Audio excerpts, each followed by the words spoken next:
To teen drivers, Illinois features what's called graduated driver licensing, otherwise known as GDL laws. Under this system, young drivers safely gain driving experience before obtaining full driving privileges. They can obtain a permit at 15. At 16, they can earn their license with restrictions for high-risk situations, including night driving. And at 17, they get full driving privileges. Welcome back to Garrard McClendon Live. We've got Representative John D'Amico with us, along with State Secretary Jesse White. Secretary White, talk to me about the graduating driving licensing here. Well, one of the things that we did, and that is we conducted hearings across the state of Illinois using 27 of the finest individuals who know about highway safety in the country. And we were able to come up with some strict rules and regulations as to how we teach young people how to get from point A to point B in a safe and responsible manner. Yes. Parents will spend 50 hours behind the wheel with their young driver. 10 of those hours will be done at night and would cover a 9-month period of time, the fall, winter, and spring months. That's a lot of time, though, Mr. White. Well, come on now. We're talking about saving lives, and a moment ago we were talking about highway safety and getting these young people from point A to point B in a safe and responsible manner. We believe that the more practice that we give them, the better the product we're going to have. Yeah. And then the parents are involved in the equation as well. But Representative D'Amico, isn't this unfair to the responsible teenage driver? What about the teenage driver who is a breadwinner and has to get to work at 16 or 17 years old? Let me give you one example, and I use this analogy all the time. I think of a parent that teaches his kid how to play baseball from the time he's 6 years old that he's able to throw a ball. Mm-hmm. Think of how many hours you put in teaching your kid how to catch a baseball, but yet you don't want to put them kind of hours into teaching him how to drive a car, something that could possibly kill him and kill other people. I mean, it just doesn't make sense to me. I just think that analogy hits it right on the head. Yeah, I think you're absolutely right. I'm glad you brought that up. I'm going to go to some phone calls here. I'm looking at Lorraine. Lorraine, thank you for calling Garrard McClendon Live. What's your comment? Yeah, my comment is it ain't about the minimum age. They could be 13 or 14 and get their driver's license. Oh, okay. Isn't that a little bit too young, Lorraine?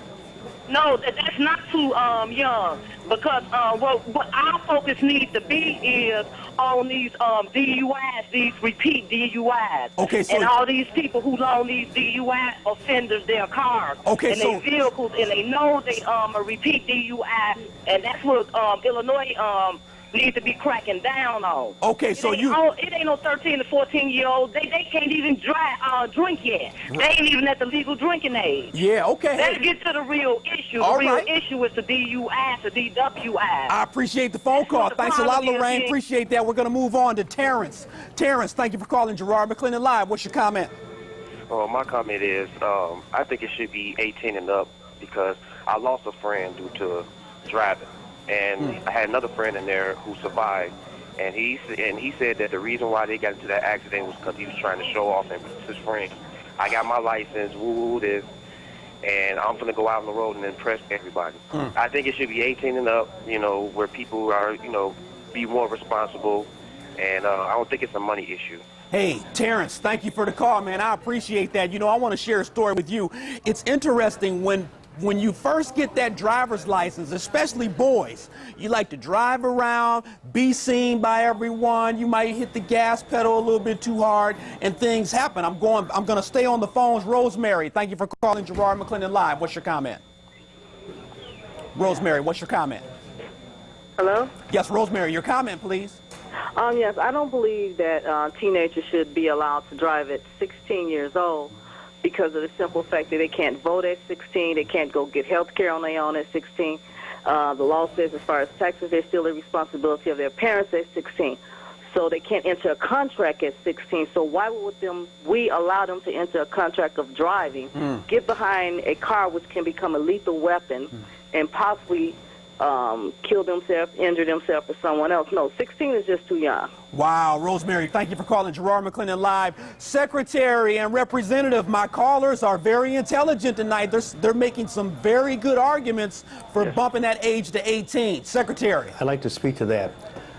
We believe that when you have too many unrelated individuals in the automobile, it creates a distraction for the driver. And that's why you can only have one unrelated person in the automobile with you for the first 1 year period of time. And if you have additional drivers, then the driver can be ticketed as well as the additional passengers. We also found that nighttime driving creates a big problem for the young drivers. And that's why we downsize the number of the hours that a young person can drive at night from 12 o'clock at night on weekends to 11 o'clock on weekends, and then from 11 o'clock during the week to 10 o'clock during the week. I appreciate that. Plus, we also have put in place a requirement that school districts will spend 6 hours behind the wheel with these young drivers as compared to 1 hour and using the simulator. Representative D'Amico, you want to chime in on that? Yes, Gerard. I want to also add something else that was added to this piece of legislation. When we doubled the hours from 25 to 50, and 10 of those hours had to be driven at night, the other key part of that legislation was the parent has to sign off before their child goes into the Secretary of State to get their license.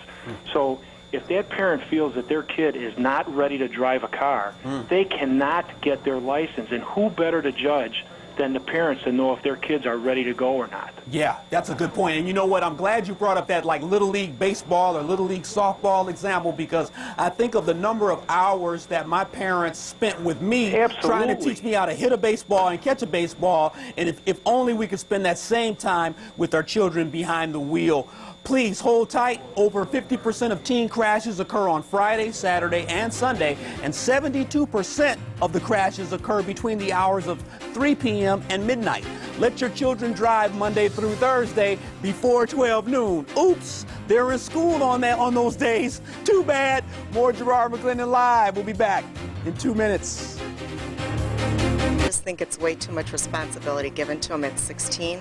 I think 18 is definitely a good age. They haven't even earned the privilege to drive to get everywhere. So I just feel that we've just given them too much responsibility. They're still too young to absorb that they're taking their life in their hands. Wow, that's a concerned parent there. Welcome back to Garrard McClendon Live. We're talking teen driving. Where do you stand? I say we make them wait. 630-575-TALK. Call me now and voice your First Amendment right. Let me go straight back to the phones, then I'll be with you gentlemen shortly. Dorothy, thank you for calling Garrard McClendon Live. Dorothy, what's your comment? Yeah, I have two girls who have been to driving school. They both got their licenses. They never had a problem. They used it mostly for going to work and school.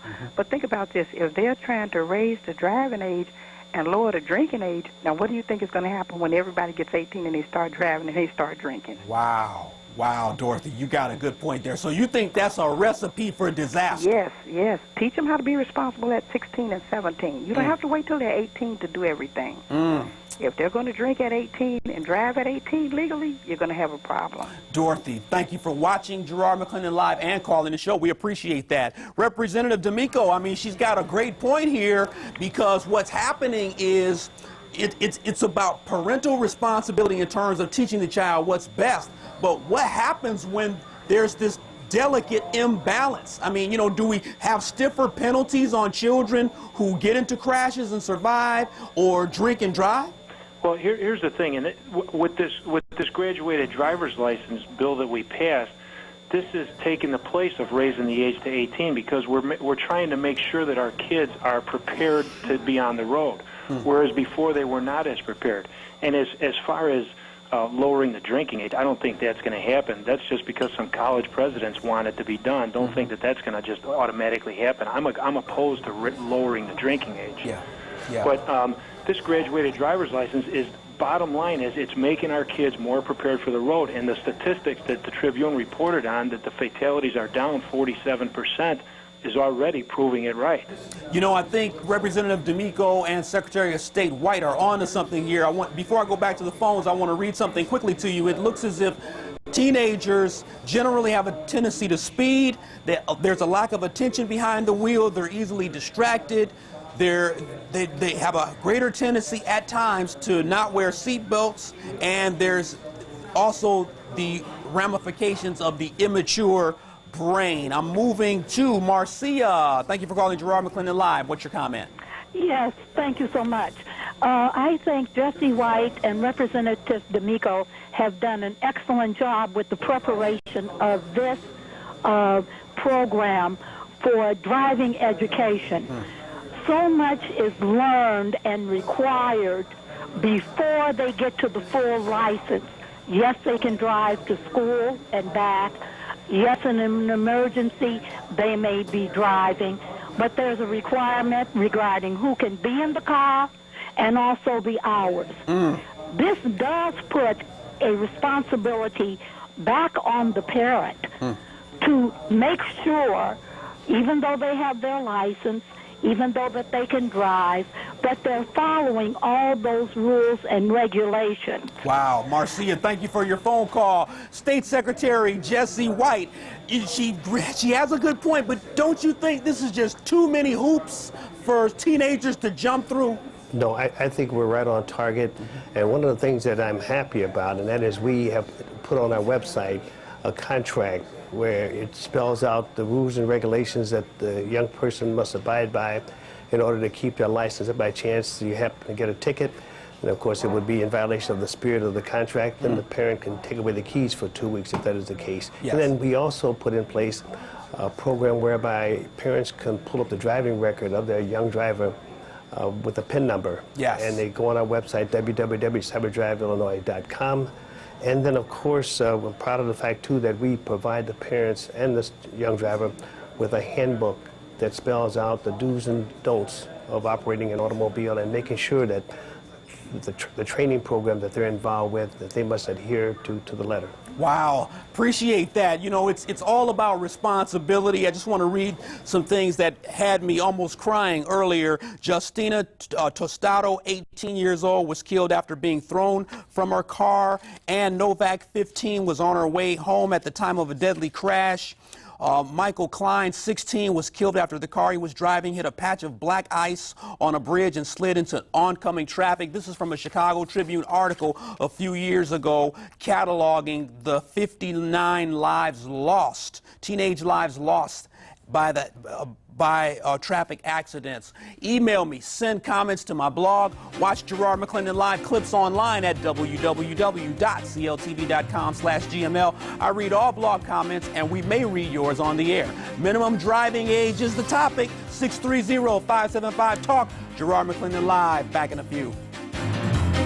Welcome back to Garrard McClendon live. We've got Representative John D'Amico on the phone and we have State Secretary Jessie White with us at Tribune Tower. I'm going straight to the phones with Sheldon, my last caller today. Sheldon, thanks for calling Garrard McClendon live.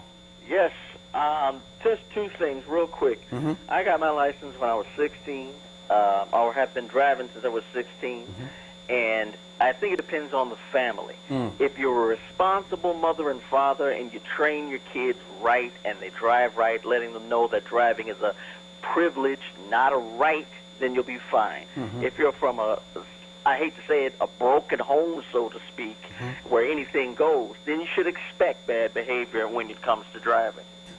So Sheldon, let me ask you this. Do you believe that these laws being put into place are over, kind of a little bit over the top, or talk to me? I don't think they're over the top nowadays. I got my license 25 years ago when I was a kid. I'm 41 now, but nowadays, I think you should bump it up to 18 because kids nowadays just don't know. They don't have a clue. That's a great phone call, Sheldon. I appreciate it. You know what? I'm going to Representative John D'Amico. Final thoughts. Well, and in regards to Sheldon's comment, that's where the signature of the parent comes into play as well. If they don't think that their kid is ready to drive, if they don't give them that signature, they cannot get their license, and they're going to have to wait until they get that signature. Absolutely. State Secretary Jessie White, thanks for being on the show. Give me some final thoughts and then give me your website as well. Well, www.cyberdriveillinois.com. I believe that more practice time is necessary, and that's what we're doing. Greater involvement on the part of the parents, limiting distractions, and above all, toughening our penalties when individuals stray off the beaten path. Wow. Appreciate you both. Thanks to my guests, Representative John D'Amico and Secretary of State Jessie White. I think before you turn the key, you must be responsible. Teenagers, do not text message your friends. Stop the vehicle first, and don't drive drunk. Stephen Covey said, the main thing is to keep the main thing the main thing. That's Garrard McClendon live for tonight. Always keep your head up and be encouraged. Good night. Ax or ask, Donda's rules suit shoes.